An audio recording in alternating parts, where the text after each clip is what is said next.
नमस्कार जी। नमस्कार सर जी। आपका क्या नाम है? अमृता देवी। आप कहाँ से आए हैं? कुलक्षेत्र किशननगर गामड़ी से। संत रामपाल जी महाराज जी से आपने नाम दीक्षा कब ली? 2012 में। परम संत सतगुरु रामपाल जी महाराज जी से नाम दीक्षा लेने से पहले आप क्या भक्ति साधना करते थे? सभी देवी देवताओं की भक्ति करते थे। देवी देवताओं की भक्ति करने से आपको क्या लाभ प्राप्त हुए? सर जी हमें लाभ तो कोई प्राप्त नहीं हुए, और क्या कहते हैं, हम बहुत दुखी थे। शादी हो गई थी मेरी, तो मैं बहुत दुखी हो गई थी, बहुत ज़्यादा दुखी हो गई थी।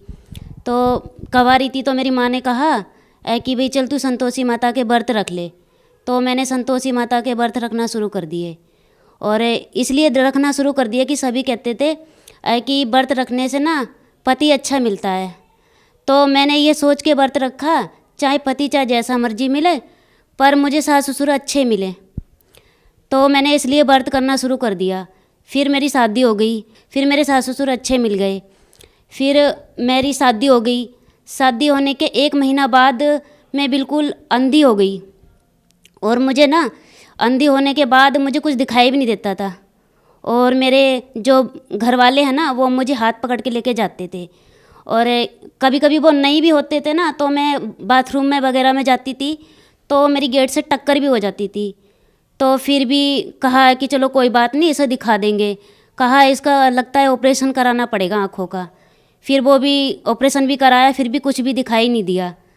फिर कहा मेरे मम्मी पापा लिवा के ले गए मुझे मेरे घर से, ससुराल से, कि भाई चलो इसको और कहीं दिखा देते हैं। तो वहाँ भी कुछ नहीं मिला। तो वहाँ कहा किसी ने कि भाई तू ना काली माता की भक्ति करने लग जा। फिर मेरे ससुर को पता चला कि भी इससे कोई कह रहा है काली माता की भक्ति करने लग जा। फिर मेरे ससुर ने 3री मंजिल पे हमारे घर के ऊपर सभी देवी देवताओं का मंदिर बना दिया, स्थापना करा दी। तो मैं व्रत रखने लग गई, तो मैं और ज़्यादा दुखी हो गई उससे। कभी मैं मंजी पे पड़ी रहती थी, मेरे आँखों से पानी गिरता रहता था, पानी गिरता रहता था, और मतलब उल्टी हुई के पड़ी रहती थी। फिर भी कुछ नहीं हुआ, फिर भी हम करते रहे। मैंने कहा चलो हे काली माता, चलो जो भी कुछ है मेरे भाग्य में होएगा, कोई बात नहीं।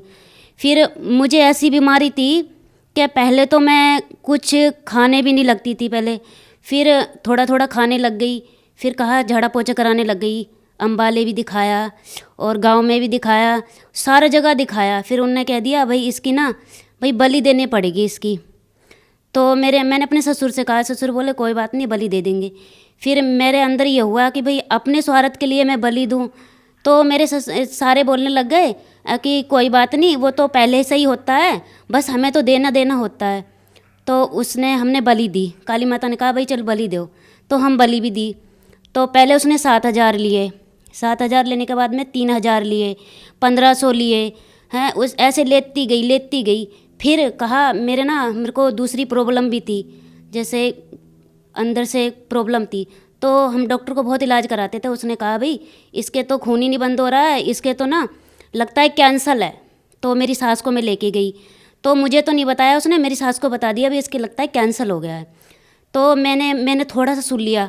मैंने अपनी सास से कहा, मैंने कि मम्मी मेरी मम्मी भी इसी वजह से मरी है, और लगता है मैं अपने बच्चों को छोड़ के इसी वजह से मैं भी मर जाऊंगी। मैं रोने लगी। मम्मी कह रही कोई बात नहीं है। फिर मेरी मम्मी ने कहा चल बलि भी दे देते हैं। फिर हमने बलि भी दी। फिर किसी ने कह दिया आपकी जागरण कराना है गुग्गा का। फिर हमने गुग्गा का जागरण भी कराया, कुछ भी नहीं हुआ, उससे कुछ भी नहीं हुआ। फिर मैं रात को बिल्कुल भी नहीं सोती थी, बिल्कुल भी। अगर थोड़ा बहुत सोती भी थी तो ऐसा लगता था कोई चीज़ आके दबा लेगी मुझे। और मेरे पति भी मुझ को बहुत गुस्सा करते थे, कहते थे ये तो बीमारी रहती है।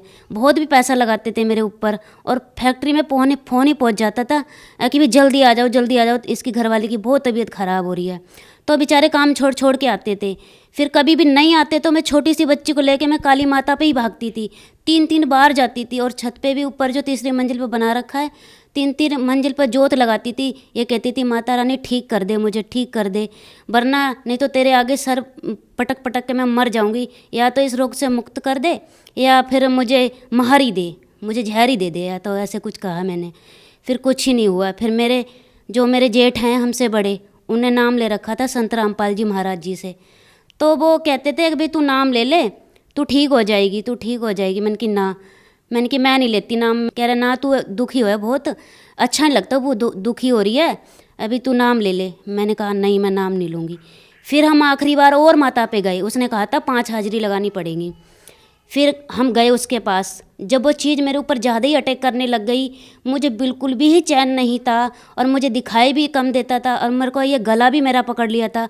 मैंने 1.5 साल से रोटी भी नहीं खाई थी और मैं सोती भी नहीं थी, सिर्फ पागलों की तरह घूमती थी। सारे कहते थे ये लगता है मरेगी। तो फिर मैं गई काली माता के पास, मैंने अपना जाके दुखड़ा रोया। वो बोली भाई हमारे बस की बात नहीं है, इसकी जान नहीं बचेगी, अगर इसकी जहाँ जान बचती है वहाँ बचा लो, पहले तो इसकी जान ही नहीं बचेगी। तो फिर मैं निराश हो गई, मैंने कि अब तो मैं मर जाऊंगी जैसे मेरी माँ मर गई, और मेरे 4 छोटे छोटे बच्चे भी हैं और मेरा पति भी है, मैं किस तरह से क्या करूँगी। मैं फूट फूट के रोने लग गई। फिर रात को मैं फिर परेशान हो गई। मैं अपने ससुर से मुँह झाँकती हूँ और मेरे जेठ भी हैं, हमारे मतलब मुँह झाँकते हैं। फिर मैं अपने ससुर के आगे ना बिना चुन्नी के और सरकने लग गई, मतलब करहा के भल सरकने लग गई, और मुझे होश नहीं रहा कि मैं क्या कर रही हूँ क्या नहीं कर रही हूँ। मैं इतनी दुखी हो गई, कह रही हे परमात्मा या तो ज़िंदगी दे दे या मौत ही दे दे। फिर मेरे ससुर कहने लग गए कि इसको अच्छे डॉक्टर पे ले चलते हैं। तो मेरी सास बोली है कि अच्छे डॉक्टर पे तुमने क्या आज तक इलाज ही नहीं कराया, क्या क्या नहीं कराया इसके लिए जो तुम क्या कहते हो अब इसको डॉक्टर के पास ले जाओगे ऐसी हालत में। फिर हमारे जेठ आए निकल के, उनने कहा कि बस अब तो संत रामपाल जी महाराज जी बचा सकते हैं। फिर उन्होंने मुझे जल दिया और मेरे से कहा उन्होंने कि भी तू प्रसाद ले ले और संकल्प कर ले कि तू ठीक हो जाएगी, सुबह तेरे को नाम दिलाने ले जाएंगे। तो मैं संत रामपाल जी महाराज जी के चरणों में गई और जाते ही मैंने नाम दान लिया। आपने बताया कि आप शेरावाले की भक्ति करते थे, फिर आप काली माँ की भक्ति करने लगे, हाँ जी, फिर आपके ससुर ने जागरण भी करवाया हाँ जी, कि आप ठीक हो जाएं, हाँ जी, और गुप्ता लेकिन जागरण भी कराया। फिर भी आप ठीक नहीं हुए। नहीं, ठीक नहीं हुआ। आपकी यहाँ तक कि आपकी आंखों की रोशनी चली गई थी, आपको सही से नहीं दिखता था। हाँ जी, नहीं दिखता था। फिर आप संत रामपाल जी महाराज जी के शरण में आए, तो क्या आपको कोई लाभ हुए? हाँ जी, लाभ ही लाभ है। पूर्ण परमात्मा ने संत रामपाल जी महाराज जी ने जिंदगी दे रखी है। पहली बार तो परमात्मा ने मेरी आंखों की रोशनी वापस करी, फिर परमात्मा ने दया करी, मेरे को रोटी खाने की दया करी कि मैं देखती थी लोगों को कि रोटी कैसे खाते हैं, ये किस तरह का से रोटी खाते हैं। मैं सारे भगत रोटी खाते करते थे और मैं देखा करती थी कि मैं ये अंदर किस तरह से खा रहे हैं रोटी। मैं खड़ी होकर मैं बहुत रोया करती थी, मैं बहुत रोया करती कि शायद ही मैं कब खा पाऊँगी ये रोटी। तो फिर मैंने जैसे संत रामपाल जी महाराज जी से नाम लिया, एकदम मैं रोटी खाने लग गई। 3-3 बार खूब पेट भर भर के खाई और खूब ही नींद आती है, अच्छी तरीक़ा से सोती भी हूँ मैं और कोई प्रॉब्लम नहीं है। और अब तो परमात्मा ने इतनी दया कर रखी है कि अब तो मैं काम भी करती हूँ। संत रामपाल जी महाराज जी से नाम दीक्षा लेने के बाद आपको और क्या लाभ प्राप्त हुए? मेरे को संत रामपाल जी महाराज जी से जुड़ने के बाद में जो मैं दई देवतन की जो पहले भक्ति करती थी, मैं अंधी हो गई थी और जो ठीक नहीं हो पा रही थी, मैं व्रत रखती थी। तो संत रामपाल जी महाराज जी के चरणों में आने से मेरी रोशनी भी ठीक हो गई, आँखों की रोशनी भी आ गई और परमात्मा की दुआ से मैं बिल्कुल ठीक हूँ। और एक मेरे को कैंसर भी बताया था डॉक्टर ने, कह रहे थे कि भाई इसके ना कैंसर है। तो मेरे ना अंदरी प्रॉब्लम थी, तो मैं ठीक नहीं हो पा रही थी, कह रहे थे लगता है इसको कैंसर है। मैंने सोचा मेरी माँ मर गई है इसी चीज़ में, लगता है मैं भी मर जाऊँगी। फिर मैंने संत रामपाल जी महाराज जी से मैंने अरदास लगाई है परमात्मा, फिर परमात्मा से अरदास लगाई, परमात्मा मेरे को तो ऐसे ऐसे कहा है। तो संत रामपाल जी महाराज जी के चरणों में के आने के बाद में मुझे ये कैंसर का रोग भी ठीक हो गया। और मेरी इन जो दई देवतन की भक्ति करती थी ना, उनसे बहुत ज़्यादा अंधकार में मेरी ज़िंदगी थी। जो जिस इंसान को दिखाई न दे उसको कैंसर भी बता दे, और जो छोटे छोटे बच्चे हैं जो छोड़ के इंसान मर भी सकता है, तो पूछो उसकी ज़िंदगी कैसे होएगी।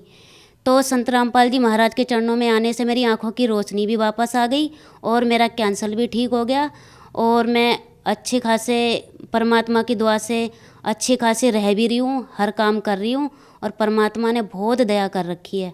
बहन जी, आपकी तरह बहुत सारे ऐसे बहनें हैं जो देवी देवताओं की पूजा करती हैं, दुर्गा जी की पूजा करती हैं, और आपने भी देवी जी की पूजा बचपन से ही की थी, लेकिन आपको कोई लाभ नहीं मिले। आप उन्हें क्या संदेश देना चाहेंगे?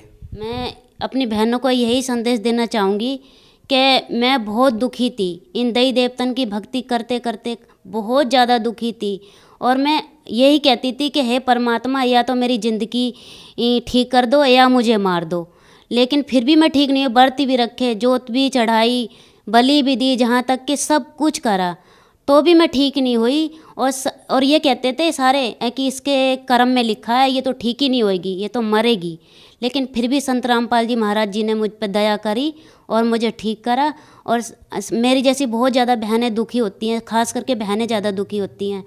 तो मैं यही कहना चाहूँगी अपनी बहनों से कि बहनों, संत रामपाल जी महाराज जी के चरणों में आओ और अपना कल्याण करवाओ। बहन जी, संत रामपाल जी महाराज जी से यदि कोई नाम दीक्षा लेना चाहें तो कैसे ले सकते हैं? संत रामपाल जी महाराज जी ने बहुत दया कर रखी है, हर जगह आदेश दे रखा है, जहाँ जहाँ जिस शहर में नाम दीक्षा मिलती है और वहाँ जाके नाम दीक्षा ले सकते हो। धन्यवाद। सत्साई।